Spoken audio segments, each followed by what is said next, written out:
एक दिन राय स्टार की दादी राय स्टार को बड़े प्यार से बोली, अरे राय स्टार बेटा, अब तेरी उम्र निकली जा रही है। देख, अब तो शादी के लायक हो गया है। अब तो कर ही ले शादी। आखिर कब तक मैं तेरा ख्याल रखूंगी? मुझे भी कभी ना कभी तो गांव वापस जाना ही है। फिर तुझे कौन खिलाएगा पिलाएगा?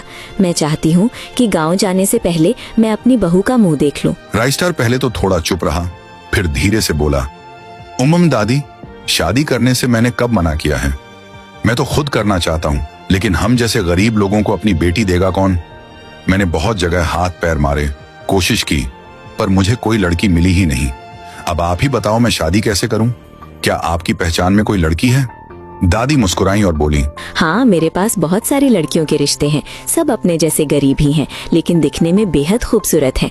मेरे पास उनकी फोटो भी है। तू पहले देख और पसंद कर, फिर हम कल सुबह ही उन्हें देखने चलेंगे। दादी ने राय स्टार को कई लड़कियों की तस्वीरें दिखाईं। सारी लड़कियां बहुत प्यारी थीं, लेकिन राय स्टार की नजर एक फोटो पर जाकर टिक गई। वह पायल थी। राय स्टार अपनी दादी से बोला, दादी ये देखो, ये लड़की बहुत खूबसूरत है। मेरी तरफ से तो पक्का हाँ है, आप ही जाकर बात करो। अगले ही दिन दादी रिश्ता लेकर पायल के घर पहुंच गई। वहां पायल और उसकी माँ से दादी ने सीधी बात की, देखो जी, मेरा पोता राय स्टार आपकी बेटी को पसंद करता है और उससे शादी करना चाहता है। मेरा बच्चा दिखने में भी बहुत हैंडसम है। पायल की माँ ने सोचकर कहा, ठीक है, आप अपने लड़के की फोटो दिखाइए। अगर हमें अच्छा लगा तो रिश्ता पक्का समझते हैं। जब पायल और उसकी माँ ने राय स्टार की फोटो देखी तो पायल के चेहरे पर एक शर्मीली मुस्कान आ गई। उसे राय स्टार पहली नजर में पसंद आ गया था। पायल की माँ ने एक गहरी सांस ली और खुशी से कहा, तो देखिए, हमें आपका बेटा पसंद है। हमारी तरफ से भी इस रिश्ते के लिए हाँ है। हम कुछ ही दिनों में शादी पक्की करेंगे। और फिर वो शुभ दिन आ गया।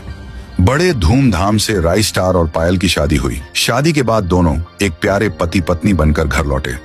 दादी गांव चली गई। शादी की भागदौड़ की थकान की वजह से पायल कमरे में आते ही बिस्तर पर सो गई। थोड़ी देर बाद राय स्टार भी उसके बाजू में जाकर लेट गया।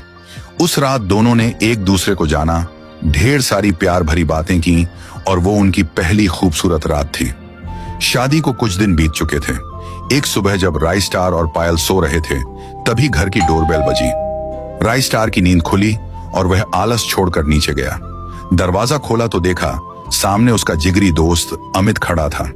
अमित उसे देखते ही बोला, अरे राय स्टार, कैसा है यार तू तो शादी के बाद बिल्कुल ही बदल गया। ना मिलना जुलना, ना बाहर निकलना, और वो सब छोड़। सबसे पहले ये बता, भाभी कहाँ है? मुझे भाभी का मुंह देखूंगा। आखिर मैं ही तो एक इकलौता देवर हूँ, और देवर से कैसा पर्दा। अमित स्वभाव से बहुत सीधा और मजाक करने वाला